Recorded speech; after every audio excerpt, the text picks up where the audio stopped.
तो भाई लोग कैसे हो। आज मैं आप लोगों के सामने लेके आया हूँ ठन गोपाल और डाकू फक्कड़ सिंह। चलिए कहानी स्टार्ट करते हैं। किसी समय लोहागढ़ नामक देश में दुर्जन सिंह नाम का राजा राज किया करता था। उसके देश के लोग बहुत ही परिश्रमी और ईमानदार थे, इसलिए प्रजा हर प्रकार से खुशहाल थी। परंतु फिर भी राजा समय समय पर अपने ढंग से प्रजा का हालचाल मालूम करता रहता था। एक दिन, महामंत्री जी, हम एक बार फिर आपसे अपना पुराना प्रश्न दोहराते हैं। हमारी प्रजा को किसी किस्म का कोई दुख तो नहीं? सब खुश तो हैं? सभी परिश्रम करके सुखमय जीवन बिता रहे हैं महाराज, प्रजा में कोई दुखी नहीं है। नहीं महामंत्री जी, हम इस बार आपके उत्तर से संतुष्ट नहीं होंगे। हमने विगत कुछ दिनों में खूब सोचा विचारा और महसूस किया है कि किसी भी देश में सभी लोग न तो खुशहाल रह सकते हैं और न दुखी। प्रजा में किसी न किसी को तो कोई कष्ट होगा। लेकिन महाराज, मैं आपको विश्वास दिलाता हूँ कि हमारे राज्य में सभी इंसान अपने जीवन से संतुष्ट और प्रसन्न हैं। यदि किसी को दुख होता तो वह निसंकोच दरबार में आकर आपसे फरियाद कर मदद पा सकता था, क्योंकि प्रजा को आपका ऐसा ऐसा ही निर्देश है, जबकि आज तक किसी ने यहाँ आकर फरियाद नहीं की। ठीक है, हम आपकी बात मान लेते हैं, लेकिन इसके साथ ही हम एक काम भी आपके सुपुर्द करते हैं। आपको 1 माह के भीतर भीतर हमारे सामने किसी ऐसे व्यक्ति को पेश करना है जिसे कोई दुख न हो और वह अपने जीवन से संतुष्ट और प्रसन्न हो। जैसी आपकी आज्ञा महाराज। उसके बाद राजा दुर्जन सिंह ने दरबार बर्खास्त कर दिया। यह महाराज ने मुझे कैसा कार्य सौंप दिया भला। ऐसा व्यक्ति कहाँ मिलेगा जो किसी न किसी वजह से दुखी न हो और हर प्रकार से संतुष्ट और प्रसन्न हो।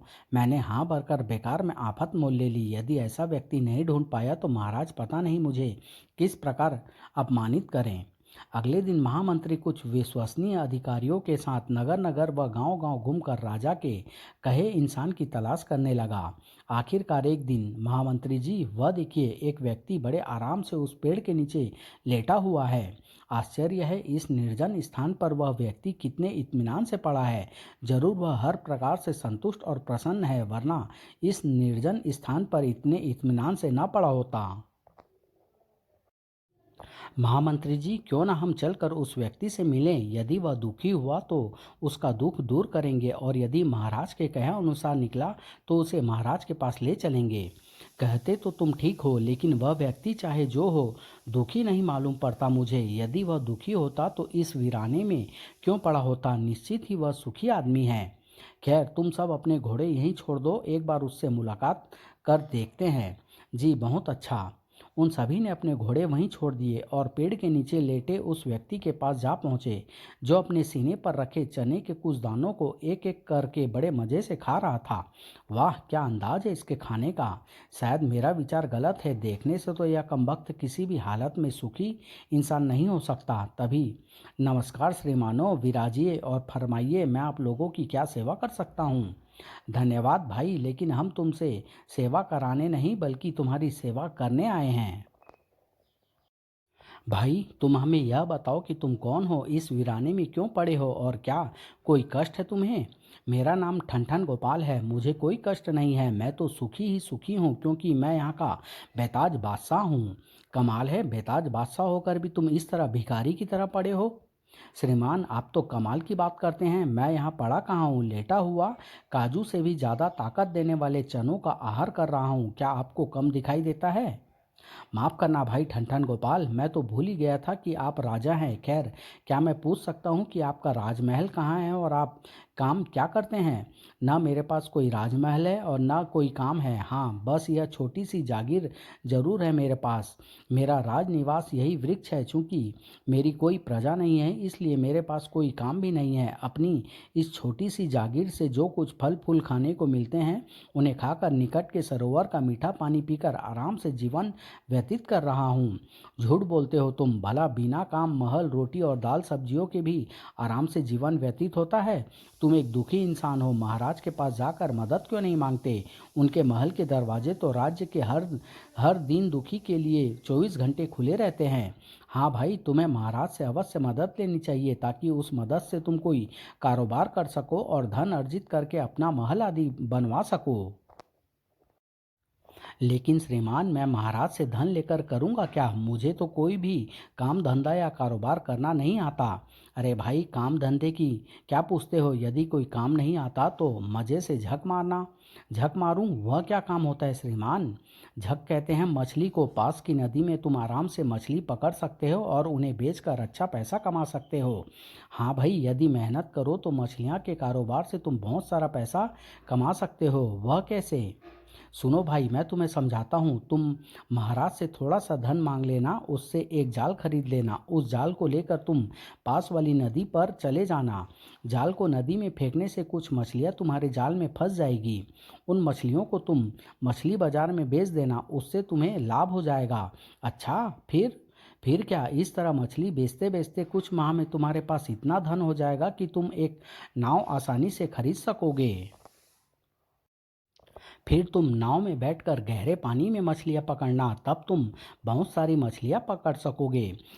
इससे तुम्हें और ज़्यादा मुनाफा होगा और तुम्हारे पास दिन ब दिन ढेर सारा धन इकट्ठा होता जाएगा। फिर क्या भाई? जब तुम्हारे पास बहुत सारा धन इकट्ठा हो जाए तो तुम एक जहाज खरीद लेना और बहुत से मछुआरों को अपने यहाँ नौकर रखकर खुले समुद्र में मछलियाँ पकड़ना।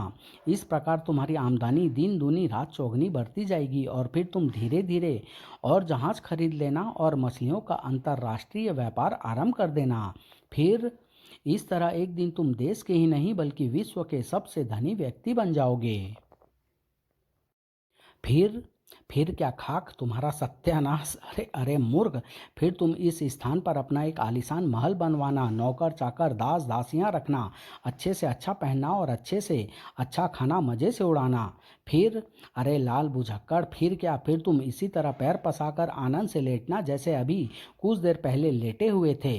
लाल बुझक्कड़ मैं नहीं बल्कि आप हैं श्रीमान। क्या मतलब? मतलब यह कि आप मुझे इतने पापड़ बेलने के पश्चात जो सुख पाने की बात बता रहे हैं, वह सुख तो मैं बिना एक पापड़ बेले ही भोग रहा हूँ। हैं?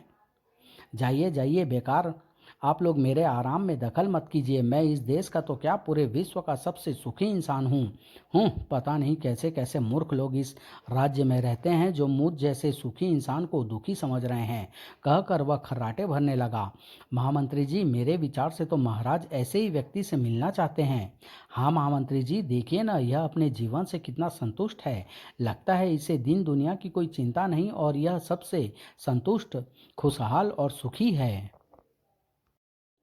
महामंत्री जी, क्यों ना हम इसे ही महाराज के पास ले चलें। वह अपने मुख से अपने आप कह देगा कि यह देश में सबसे ज़्यादा सुखी है। वीर सिंह जी ठीक कहते हैं महामंत्री जी। अब हमारे पास ज़्यादा समय भी नहीं है। महाराज के दिए समय अर्थात एक माह में केवल चंद दिन ही शेष रह गए हैं। आप लोग ठीक कहते हैं, इसे ही महाराज के पास ले चलते हैं, फिर जो होगा देखा जाएगा। ए भाई, उठो और हमारे साथ महाराज के पास चलो।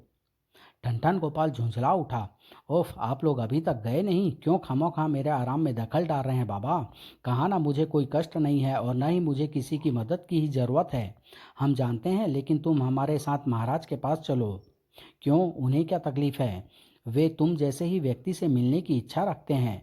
यदि उन्हें मुझसे मिलने की इतनी ही इच्छा है तो उनसे कहो वे स्वयं आकर मुझसे मिल लें। बेकार के कामों के लिए मेरे पास ज़रा भी वक्त नहीं है। क्या? अगले ही पल, अरे गुस्ताख, तेरी यह हिम्मत कि तुम महाराज के लिए ऐसे शब्द प्रयोग करें, हम तेरे टुकड़े टुकड़े कर देंगे। अरे बाप रे, नहीं नहीं, मुझे मत मारिए। आप लोग जैसा कहेंगे मैं वैसा ही करूँगा। चलिए, मैं महाराज से मिलने सिर के बल चलता हूँ।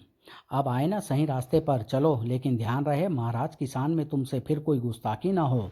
और महामंत्री आदि उसे लेकर राजमहल की ओर चल पड़े। श्रीमान जी, इतनी सारी बातें हो गई, लेकिन मैंने अभी तक आप लोगों का परिचय तो जाना ही नहीं।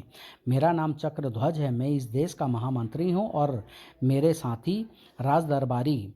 हाय मेरी माँ, यह मेरे मुंह से महाराज के लिए क्या अंट संट निकल गया। लगता है अब मेरी खैर नहीं।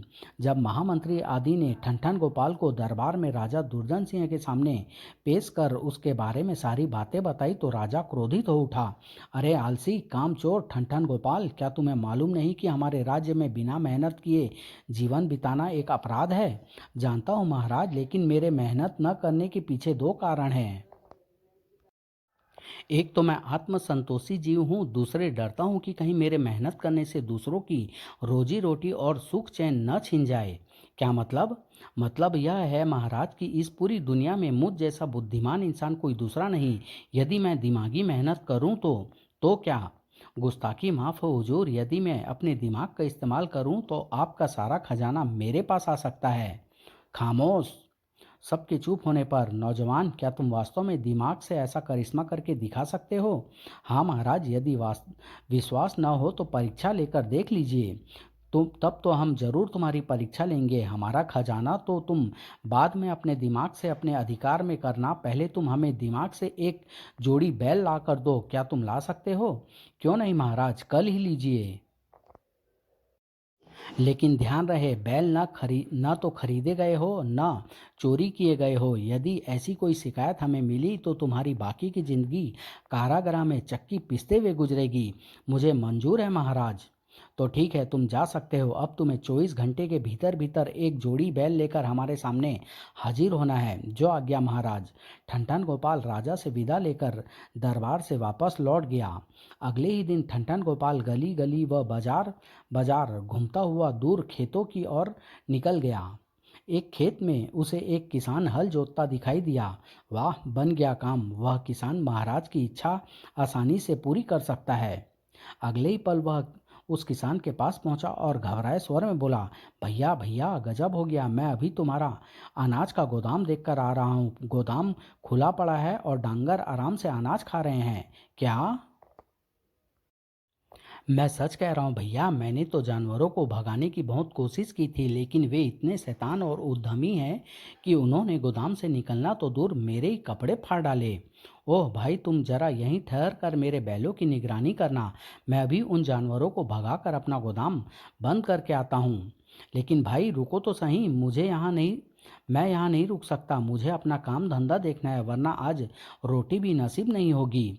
चिंता मत करो, मैं अपने खेत की रखवाली के लिए तुम्हें 2 चांदी के सिक्के पारिश्रमिक के रूप में दूंगा। वाह, कितनी आसानी से काम बन गया। अब झटपट बैलों को हल से अलग अलग करूं। ठनठन गोपाल ने दोनों बैलों को हल से निकाला, फिर उसके सींग और पूंछ के कुछ हिस्से काटकर उन्हें दूर हाँक दिया। अब इन हिस्सों को बैलों के स्थान पर धरती में गाड़ देता हूँ।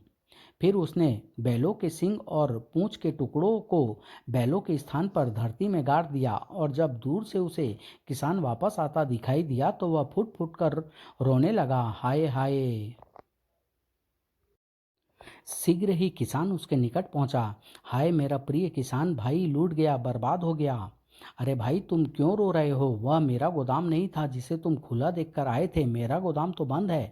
जानवर किसी और किसान भाई का गोदाम चट कर रहे होंगे। किसान भाई, मैं तुम्हारे गोदाम के लिए नहीं बल्कि तुम्हारे बैलों के लिए रो रहा हूँ। तुम लूट गए, बर्बाद हो गए। आए, मेरे दोनों बैल कहाँ गए? क्या हुआ उन्हें? किसान भाई, जैसे ही तुम यहाँ से गए एकाएक धरती फटी और तुम्हारे बैल उसमें समा गए। वह देखो, उनके सींग और पूंछ अब भी दिखाई दे रहे हैं। आह, अब मेरा क्या होगा? बगैर बैलों के मैं अपना खेत कैसे जोतूंगा? दुखी मत हो किसान भाई, आओ बैलों के सींग और पूंछ पकड़कर उन्हें बाहर निकालने की कोशिश करते हैं। हो सकता है तुम्हारे बैल तुम्हें पुनः जीवित ही वापस मिल जाए। आहा, तुम मेरे कितने शुभ चिंतक हो। आओ दोनों मिलकर बैलों को बाहर निकालने की कोशिश करते हैं। तुम पूंछ पकड़ो और मैं सींग पकड़कर जोर लगाता हूँ। ठनठन गोपाल ने एक बैल की पूंछ पकड़ ली और किसान ने उसी बैल के दोनों सींग। फिर जैसे ही उन्होंने जोर लगाया, पूंछ और सींग बाहर निकल आए। दूसरी बार खींचने पर भी दोनों के हाथों में पूंछ और सींग ही आए। हाय, इस बार भी सींग टूट गए। मेरे हाथ भी पूंछ ही आई। फिर अचानक ही ठनठन गोपाल क्रोधित हो उठा।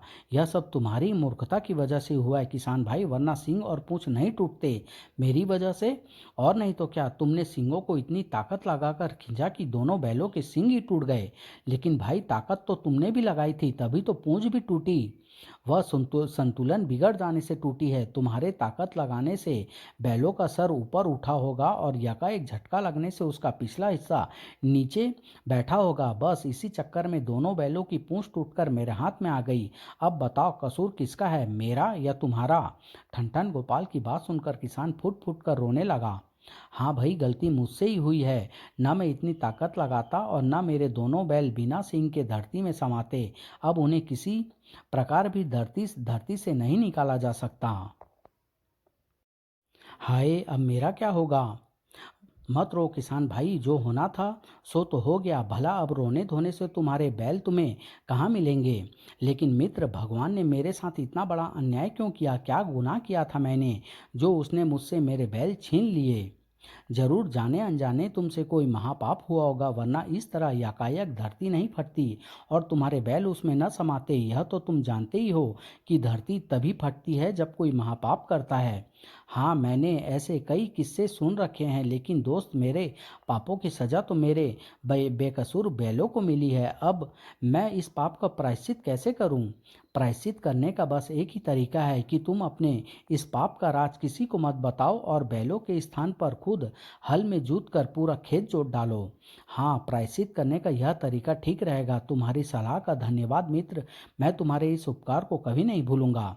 अरे, इसमें उपकार कैसा मित्र? बुरे वक्त पर एक मित्र ही तो मित्र के काम आता है। अच्छा, तुम अब खेत खेत जोतो, मैं चला। मुझे एक बहुत जरूरी काम से महाराज के पास जाना है। ठनठन गोपाल किसान को वहीं उलझन में खड़ा छोड़ अपनी राह हो लिया। वह उसी दिशा की ओर बढ़ा था जिधर उसने बैलों को खदेड़ा था। एक स्थान पर उसे दोनों बैल चढ़ते हुए मिल गए। क्षमा करना दोस्तों, तुम्हें मेरा कुछ ज़्यादा ही इंतजार करना पड़ा। खैर, अब चलो, महाराज के यहाँ तुम्हें तुम्हारे मालिक से ज़्यादा खाने को मिलेगा। और ठनठन गोपाल दोनों बैलों को लेकर राजमहल की ओर चल पड़ा। महाराज मेरे दिमाग का लोहा तो मान जाएंगे, लेकिन चिंता इस बात की है कि मेरे दिमाग की परीक्षा लेने के लिए वे फिर कोई नया चक्कर न चला दें।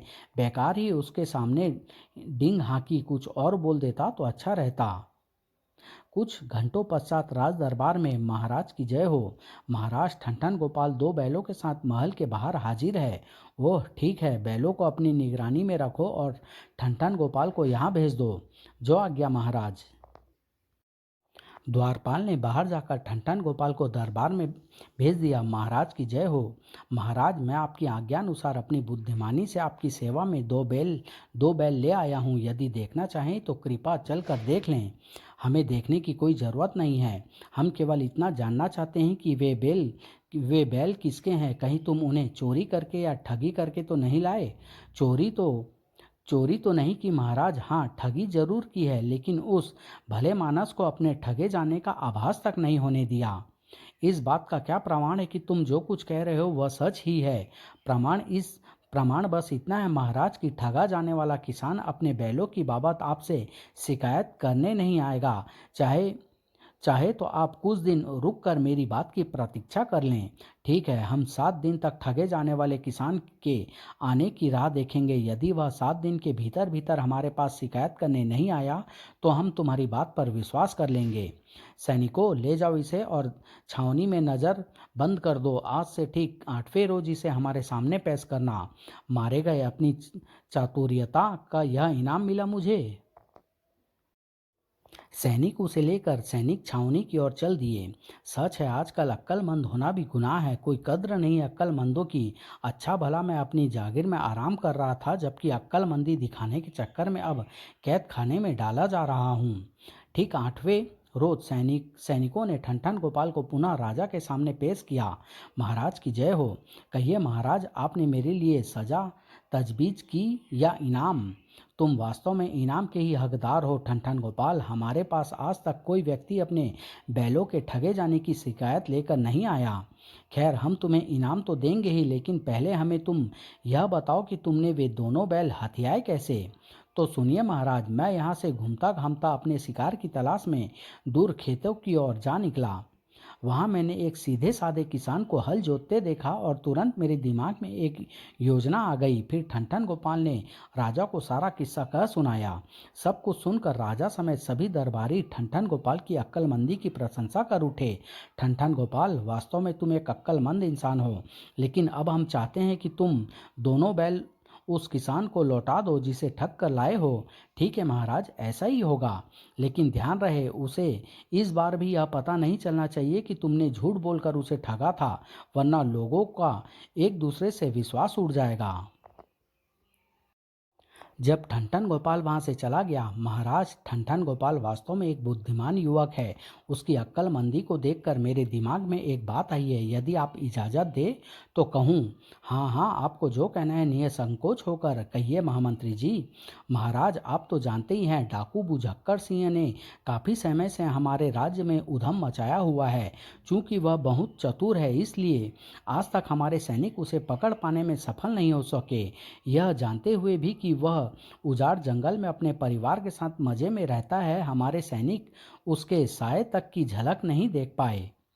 जबकि डाकू फक्कर सिंह उस जंगल से गुजरने वाले हर किसी व्यक्ति को आराम से लूट लेता है। हम सब कुछ जानते हैं महामंत्री जी। इन सब बातों के साथ साथ हम इस बात से भी परिचित हैं कि वह डाकू काफ़ी चतुर होने के साथ साथ ज्योतिष विद्या का भी ज्ञाता है तथा उसके पास कुछ जादुई वस्तुएं भी है। यही वजह है कि वह नहीं पकड़ा जा सका है। आपका कहना ठीक है महाराज, लेकिन मेरी योजना के मुताबिक यदि डाकू फक्कर सिंह और ठनठन गोपाल दोनों को आपस में भिड़वा दिया जाए तो शायद हमारी समस्या हल हो जाएगी।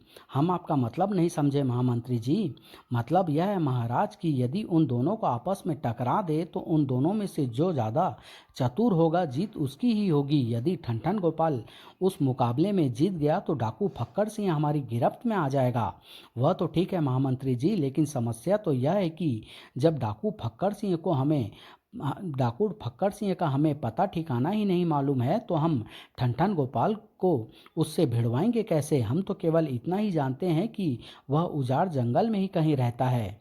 लेकिन उजाड़ जंगल कोई छोटे इलाके में तो फैला नहीं है, वह मीलों लंबाई चौड़ाई में है। भला इतने गहरे जंगल में हम उसे कहाँ तलाश करेंगे?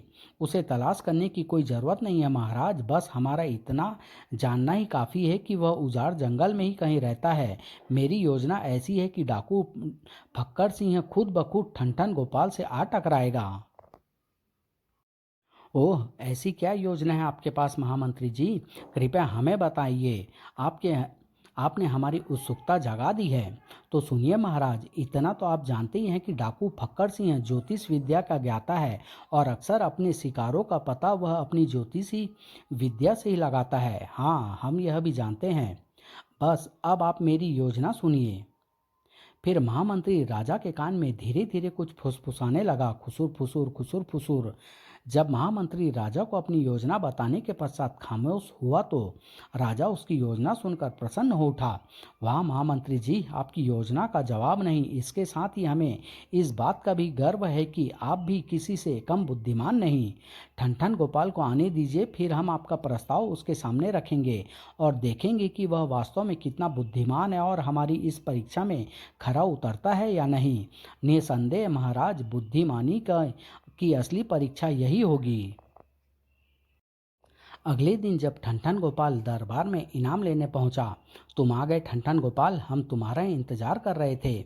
अच्छा बताओ तो मैंने अच्छा बताओ तो तुमने उस किसान को उसके बैल लौटाते समय क्या जवाब देकर उसे संतुष्ट किया? मैंने उससे बस इतना कहा महाराज कि किसान भाई, आज जब मैं अपने घर वापस लौट रहा था तो अचानक धरती फटी और धरती माता स्वयं तुम्हारे दोनों बैल लेकर मेरे सामने प्रकट हुई और मुझसे बोली, बेटा ठनठन गोपाल, तुम्हारा किसान मित्र अपना प्रायश्चित पूरा कर चुका है। उसने जिस तरह बैलों के स्थान पर स्वयं जूत कर पूरा खेत जोता, उससे मैं अत्यंत प्रसन्न हूँ। अतः ये जो बैल मैंने उससे छीने थे उसे जाकर लौटा दो। अतः महाराज, जब मैंने उक्त झूठी बात उससे कही तो उसने उसे सच समझ लिया और खूब प्रसन्न हुआ। लो, इन्हें संभालो भाई, धरती माता ने तुम्हारे बैल तुम्हें वापस लौटा दिए हैं और तुम्हारे सारे पाप भी माफ कर दिए हैं। आहा, मैं कितना भाग्यवान हूँ और खुश नसीब हूँ कि धरती माँ मेरी सदा जय जयकार इतना खुश नसीब हूँ। हे धरती माँ, तेरी सदा जय जयकार होती रहे। सब कुछ सुनकर एक बार फिर सब ठनठन गोपाल की चतुराई की मन ही मन प्रशंसा कर उठे। ठनठन गोपाल, निसंदेह तुम एक चतुर इंसान हो, झूठ भी तुम काफ़ी सच्चाई से बोलते हो। लेकिन हम तुम्हारी चतुराई की एक परीक्षा और लेना चाहते हैं। यदि तुम इस परीक्षा में सफल हो गए तो तुम्हें मुँह मांगा इनाम दिया जाएगा और यदि सफल नहीं हुए तो जीवन भर के लिए तुम्हें कारागृह में डाल दिया जाएगा। मारे गए। ठीक है महाराज, इनाम और सजा का फैसला बाद में हो जाएगा, आप काम बताइए। तो सुनो, तुम्हें एक 9 लाखा हार, 4 लाल और एक बेशकीमती हीरा दिया जाएगा। उन सब को लेकर तुम्हें उजाड़ जंगल से होकर हमारे पड़ोसी देश शिव घाटी के राजा जयदेव के पास जाना होगा, क्योंकि वे हमारे घनिष्ठ मित्र हैं। तुम्हें यह सारी चीज़ें उन्हें सौंपनी है। यदि तुम इस कार्य में सफल हो गए तो समझ लो हमारी परीक्षा भी सफल हो गई, और यदि तुमने इन सब को खो दिया या गंवा दिया तो समझ गया महाराज, तब मुझे पूरा जीवन कारावास में गुजारना पड़ेगा। तुम बिल्कुल ठीक समझे ठन गोपाल। मुझे कब जाना होगा महाराज? अच्छा, यही होगा कि इसी समय रवाना हो जाओ। यह काम जितनी जल्दी हो जाए अच्छा है। ठन गोपाल के हामी भरते ही राजा ने महामंत्री को संबोधित किया। महामंत्री जी, आप इस बहादुर को सुंदर कपड़े, एक घोड़ा, एक तलवार और मेरे बताए सामान के साथ साथ राजा जयदेव के नाम एक पत्र भी दे दे। इन सब चीज़ों का प्रबंध जल्द से जल्द हो जाना चाहिए। जो आज्ञा महाराज। शीघ्र ही। यह लो महाराज का राजा जयदेव के नाम पत्र, और अपने सफर पर रवाना हो जाओ। और हाँ, ध्यान रहे, यदि तुमने महाराज के आदेश का उल्लंघन किया या उन्हें धोखा देकर भागने का प्रयास किया तो पृथ्वी के किसी कोने में भी जिंदा नहीं बचोगे। ठन गोपाल ने कोई जवाब नहीं दिया और घोड़े पर सवार होकर उजाड़ जंगल की ओर चल पड़ा। पता नहीं इस कार्य से महाराज मेरी कौन सी परीक्षा लेना चाहते हैं, और उन्होंने मुझे इतने कीमती सामान के साथ उजाड़ जंगल से ही होकर क्यों जाने के लिए कहा। सुना है उजाड़ जंगल बहुत भयानक है। कई घंटों के लंबे सफर के पश्चात ठन गोपाल उजाड़ जंगल में पहुंच गया। मेरे साथ साथ घोड़ा भी बहुत थक गया है। अच्छा होगा कि कुछ देर आराम करके ही आगे बढ़ा जाए। अतः एक पोखर से पानी पीकर ठन गोपाल एक पेड़ के नीचे आराम करने लगा। फिर कब उसकी आंख लग गई उसे पता ही न चला। उसी जंगल में दूर पेड़ों के झुरमुटों के बीच एक छोटा सा किला बना था, जो किसी को भी आसानी से नहीं दिखाई दे सकता था। यही था डाकू फक्कड़ सिंह का अड्डा। यही था दुर्दांत डाकू फक्कड़ सिंह। सुनो, मेरी ज्योतिष विद्या कहती है कि हमारी सीमा में एक मालदार आसामी आई हुई है, जिसके पास एक 9 लाखा हार, 4 लाल और एक बेशकीमती हीरा है, और वह इस समय उत्तरी दिशा में ही कहीं मौजूद है। तुम लोग फौरन उस दिशा में रवाना हो जाओ और उसे लूट कर खत्म कर दो। ध्यान रहे, कोई गड़बड़ी नहीं होनी चाहिए। चिंता न करें सरदार, जल्दी ही लूटा हुआ सारा सामान आपके सामने होगा। डाकुओं के जाने के बाद आश्चर्य है बापू कि यह जानते हुए भी कि यहाँ का सबसे बड़ा खतरा तुम हो, उस मालदार आदमी ने इस जंगल में अकेले घुसने की हिम्मत कैसे की। इसी बात का आश्चर्य मुझे भी है बेटी। लगता है या तो वह कोई बहादुर इंसान है या फिर इस इलाके से अनजान। लेकिन बापू, मुझे संदेह है कि तुम्हें फंसाने के लिए यह किसी किस्म की कोई चाल न हो। क्या मतलब यह बापू की हो सकता है वह राजा का आदमी हो और उसके साथ पूरी सेना हो, ताकि तुम जैसे ही उसे लूटने की कोशिश करो वे तुम्हें धर दबोचें। असंभव। मैंने अपनी ज्योतिष विद्या से पहले ही इस संबंध में मालूम कर लिया है। उसके साथ कोई सैनिक दस्ता नहीं है, वह अकेला ही इस जंगल में घुसा है। फिर भी बापू, अच्छा यही होगा कि तुम समय रहते उसके विषय में सब कुछ मालूम कर लो। मुझे न जाने क्यों आज पहली बार डर लग रहा है कि कुछ अनिष्ट होने वाला है। तुम नहा कि डर रही हो बेटी? क्या तुम्हें मेरी शक्ति के बारे में नहीं मालूम? यदि वह राजा का आदमी हुआ और उसके साथ फौज भी हुई तो भी वह मेरा कुछ नहीं बिगाड़ पाएगा, बल्कि उन्हें ही मुंह की खानी पड़ेगी। हाँ, तुम कहती हो तो मैं उसके बारे में यह जानकारी अवश्य प्राप्त कर लेता हूँ कि वह कहाँ से आ रहा है और कहाँ जा रहा है।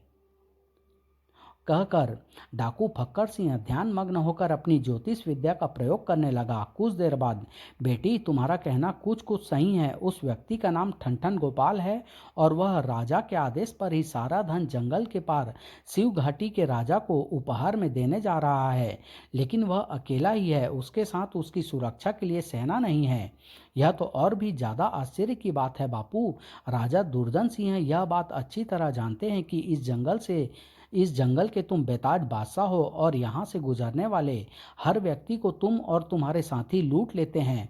इस बात से वे बहुत परेशान भी हैं। कई बार वे तुम्हें पकड़ने की कोशिश भी कर चुके हैं, फिर जानते बूझते भी उन्होंने ऐसा मूर्खता भरा कदम क्यों उठाया? उस व्यक्ति को क्यों इस मार्ग से शिव घाटी जाने के लिए कहा? बात तो तुम्हारी ठीक है बेटी, लेकिन यह बात मैं अपनी ज्योतिष विद्या से भी मालूम नहीं कर सकता, क्योंकि ठनठन गोपाल को भी यह बात मालूम नहीं कि राजा ने उसे ऐसा आदेश क्यों दिया। यदि उसे यह बात मालूम होती तो मैं अपनी ज्योतिष विद्या से उसे जान लेता। मुश्किल यही है कि मैं वह मेरी ज्योतिष विद्या का दायरा केवल इसी जंगल तक ही सीमित है। इस जंगल के बाहर का हाल चाल मैं अपनी ज्योतिष विद्या से नहीं जान सकता। ओह, फिर उसके मध्य कोई बात नहीं हुई। उधर जब ठनठन गोपाल की आंख खुली, ओह काफी देर हो गई, मुझे आराम करते हुए अब चलना चाहिए। तभी उसका ध्यान उस पोटली की ओर गया जिसमें शिव घाटी के राजा के नाम पैगाम तथा उसको देने के लिए नौलाखा हार आदि रखा था। आई वह पोटली कहाँ गई?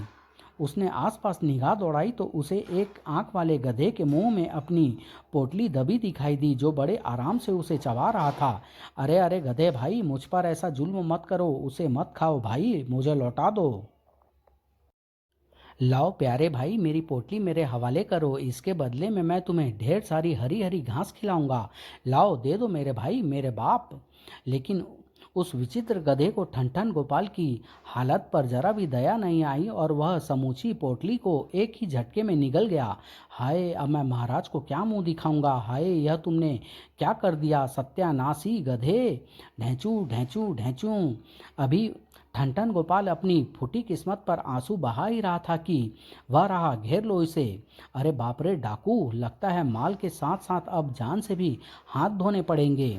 फिर इससे पहले कि ठनठन गोपाल वहां से भाग पाता, डाकुओं ने उसे घेर लिया। उल्लू की दुम, सुनो, तुम्हारी भलाई इसी में है कि तुम्हारे पास जो कुछ है सब हमारे हवाले कर दो। लेकिन भाइयों, मुझ गरीब के पास तो एक फूटी कौड़ी भी नहीं बची, सब कुछ यह गधा खा गया। हाँ, यदि तुम इस गधे का पेट चीरो तो शायद सारा माल तुम्हें मिल जाए। बंद करो अपनी बकवास और चुपचाप नौलखा हार, 4 लाल और बेशकीमती हीरा हमारे हवाले कर दो, वरना हम तुम्हारे टुकड़े टुकड़े करके चील कुओं को खिला देंगे। आए, इन्हें इस धन के बारे में कैसे पता चला? कहीं यह सब महाराज की ही तो चाल नहीं? और इस विचार के आते ही ओह समझा, जरूर यही बात होगी, इसीलिए उन्होंने मुझसे कहा था कि धन गुम नहीं होना चाहिए। तो यह बात है, महाराज इस तरह मेरी परीक्षा ले रहे हैं। खैर, मेरा भी नाम ठनठन गोपाल है। महाराज के इन बांसों को मैं उल्टे बरेली ना भेज दूं तो मेरा नाम भी ठनठन गोपाल नहीं। अच्छा हुआ जो गधे महाराज ने पोटली निगल ली, वरना ये डाकू जरूर वह सारा धन लूट लेते और तब मैं ना घर का रहता और ना घाट का। क्या सोच रहे हो? यदि हमें मूर्ख बनाने की बात सोच रहे हो तो अच्छी तरह समझ लो कि उस हालत में तुम्हारी जान चली जाएगी। चलो जल्दी से सारा माल हमारे हवाले करो। भाई जी, मैं सच कह रहा हूँ कि मेरे पास इस समय एक फूटी कौड़ी भी नहीं है। विश्वास न हो तो मेरी तलाशी ले लो। अगले ही पल, साथियों इसकी तलाशी लो, अभी सच्चाई सामने आ जाएगी। तुरंत दो डाकू ठनठन गोपाल की तलाशी लेने लगे। छोटे सरदार, इसके पास तो वाकई में फूटी दमड़ी तक नहीं है। ओह छोटे सरदार, हो सकता है इस बार बड़े सरदार की ज्योतिष विद्या ने गलत हिसाब लगाया हो। अब यह इंसान हमारे लिए बेकार है, क्या हम इसे खत्म कर दें? नहीं, बड़े सरदार की ज्योतिष विद्या हरगिज गलत नहीं हो सकती। फिर इसे बिना फिर इसे बिना बड़े सरदार के आदेश के समाप्त करना भी ठीक नहीं होगा। ऐसा करते हैं, इसे सरदार के पास ही ले चलते हैं, वही इसकी जिंदगी और मौत का फैसला करेंगे। ठीक है। और वे ठनठन गोपाल को उसके घोड़े पर बैठाकर अपने किले की ओर चल पड़े। हाय महाराज, मैं अपनी जागीर में कितनी आराम की नींद सो रहा था, लेकिन तुमने अपने चक्कर में मुझे घन चक्कर बनाकर मेरी सारी नींद हराम कर दी।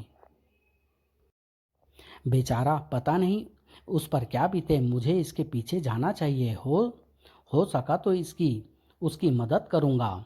ऐसा विचार कर गधा उसके पीछे दौड़ पड़ा। एक आंख वाले गधे का क्या रहस्य था? उसने ठनठन गोपाल की क्या मदद की? डाकू फक्कर सिंह ने ठनठन गोपाल के साथ क्या सुलूक किया? क्या ठनठन गोपाल उसके चुंगल से निकल पाया? क्या महामंत्री चक्रध्वज की योजना अनुसार डाकू फक्कर सिंह पकड़ा गया?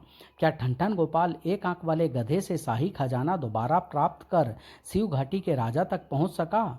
इन सब प्रश्नों का उत्तर जानने के लिए नेक्स्ट भाग का इंतजार कीजिए एक आंख वाला गधा से। धन्यवाद।